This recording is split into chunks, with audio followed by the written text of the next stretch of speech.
এতিয়া আমি এই মৌবাহটো বাৰিষাৰ তিনিটা কাৰণত মৌবাহ গুচি যায়। এক নম্বৰ কাৰণ হৈছে বাৰিষাৰ এই শাকবিলাকত পোক হয়। এই তলিচাপিয়াখন লেতেৰা হ'লে ইয়াতে মানে মাখিয়ে কণী পাৰে বা পখিলাই কণী পাৰে, আৰু তাৰপিছত গৈ পেলাই এইটো ইয়াত পোকটো উঠি শাকবিলাক খাই দিয়ে। সেইটো কাৰণে মৌবাহ গুচি যাব। ২ নম্বৰতে এই গাঁতত থকা পদুটো আহে। ইয়াত সেইকাৰণে গেটখন লগাই থ'ব লাগে। গেটখন লগাই থ'লে পদু সোমাব নোৱাৰা হয়, আৰু পদু অহাৰ লগে লগে মাৰি দিব লাগে, নাইবা ৰাতি বাকচটো ট্ৰেন্সফাৰ কৰিব লাগিব। আৰু ৩ নম্বৰ কাৰণ হৈছে ইয়াত পৰুৱা লাগে। এই পৰুৱা লাগিলে মানে মৌবাহ গুচি যাব পাৰে, গতিকে পৰুৱা নিবাৰণৰ ব্যৱস্থাটো কৰিব লাগিব।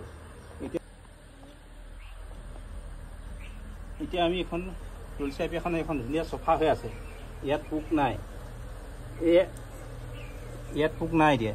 এইবিলাকত মানে লেতেৰা আৱৰ্জনা পৰিলে, ইয়াত মানে পানী পৰিলে এইবিলাকত মানে মাখি বা পখিলা কণী পাৰি দিয়ে, আৰু সেই কণীবিলাকৰ পৰা লেটা হৈ পেলাই শাকবিলাক খাই দিয়ে। আজি আমি লখিমপুৰ জিলা উন্নয়ন আয়ুক্ত মহোদয়ৰ ঘৰত আমাৰ বসুন্ধৰা এগ্ৰোটেক প্ৰডাক্ট কোম্পানী আৰু কৃষি বিজ্ঞান কেন্দ্ৰৰ সহযোগত এই মৌবাহ আমি স্থাপন কৰা হৈছিলে। আমি যিটো ঘৰে ঘৰে মৌ লৈ যাত্ৰা কাৰ্যসূচী লৈছিলোঁ, তাৰে এটা অংশ ইয়াত আমি আজি এইটো চাফ চিকুণ কৰিবৰ কাৰণে আহিলোঁ। এতিয়া ইয়াৰ পিছতে আমি উপায়ুক্ত মহোদয় বাসভৱনলৈ আমি যামগৈ। তাতো আমাৰ তেনেকৈ আছে, কৃষি বিষয়া মহোদয়ৰ কাৰ্যালয়তো আছে। আমি এনেকৈ এফালৰ পৰা এনেকৈ মৌবাহবিলাক চফা কৰি গৈছোঁ।